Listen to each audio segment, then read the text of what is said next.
তোমরা কেমন আছো? আশা করি তোমরা সবাই ভালো আছো। এই দেখো আজকে আমরা শুক্তো রান্না করছি। এই দেখো তেলটা দিয়েছিলাম কড়াইয়ে, তেলটা গরম হয়ে যাওয়ার পর কাঁচা লঙ্কা, শুকনো লঙ্কা, তেজপাতা দেওয়া হলো। তারপরে ডাঁটাগুলো কুটে রেখেছিলাম আগে থেকে, ডাঁটাগুলো দিয়ে দিলাম।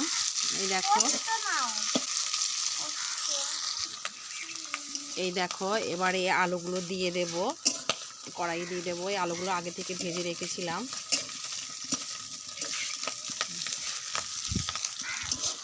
আলুগুলো দিয়ে দেওয়া হলো।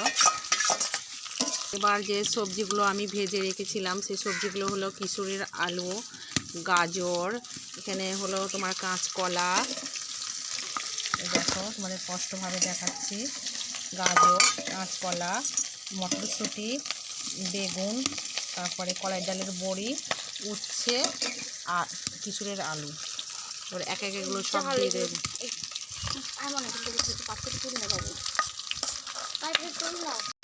এবার এগুলো সব যেগুলো ভেজে রেখেছিলাম সেগুলো সব কড়াই দিয়ে দেওয়া হলো। এবার এটা ভালো করে কষানো হবে। এবার এটা লবণ দিয়ে দেব, লবণটা দেওয়ার পর কষাতে হবে ভালো করে। এবার জিরে কোটা দিয়ে দিলাম। দেখো এই দেখো আমি বলছি বলে আমার মেয়ে নাড়ছে। এটা ভালো করে কষিয়ে নেওয়া হয়েছে। এবার দুধ, পাত্রে দুধ আছে, দুধটা এবার দিয়ে দেব। দেখো দুধটা দিয়ে দেওয়া হলো।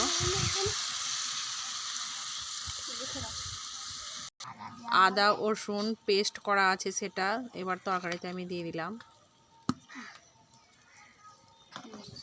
এবার হালকা পরিমাণে 1 চামচ চিনি দিয়ে দেওয়া হলো। এবার এটা আমরা সুন্দর করে কষাবো। কলাইয়ের ডালের বড়ি ভেজে রাখা হয়েছিল সেটা ভেঙে এবার শুক্তোতে দিয়ে দেওয়া হলো। এবার ভালো করে কষিয়ে তারপর জল দেব। পোস্ত বাটা ও সর্ষে একসঙ্গে বেটে রাখা হয়েছিল বাটিতে, সেটা এবার দিয়ে দিলাম। একটু পানি দে। এবার জল দিয়ে দেওয়া হলো। দেখো খুব সুন্দর কালার এসছে। দেখো এবার তরকারিটা কিছুক্ষণ হবে। এবার ওর উপরে আমি 2টো কাঁচা লঙ্কা দিয়ে দিলাম। এবার তরকারিটা কিছুক্ষণ হবে, তারপর আমি আবার তরকারিটা নামিয়ে নেব, তখন তোমাদের দেখাবো। এই তরকারিটা আমার প্রায় হয়ে এসছে। এবার তরকারিটা আমি 10 মিনিটের জন্য ঢাকনা চাপা দিয়ে দেব, তারপর তরকারিটা আমি নামিয়ে নেব।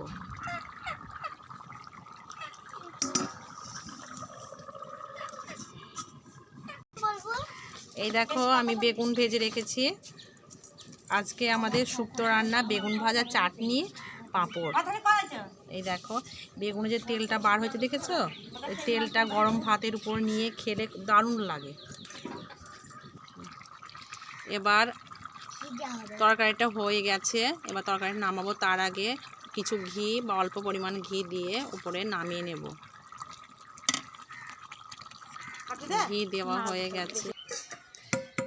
হ্যালো গাইজ, এই দেখো আমার শুক্তো রান্না রেডি হয়ে গেছে। এই দেখো শুক্তোর কালারটা কত সুন্দর এসেছে। তোমরা বাড়িতে সবাই রান্না করে খেয়ে দেখবে, এটি খেতে খুব সুস্বাদু।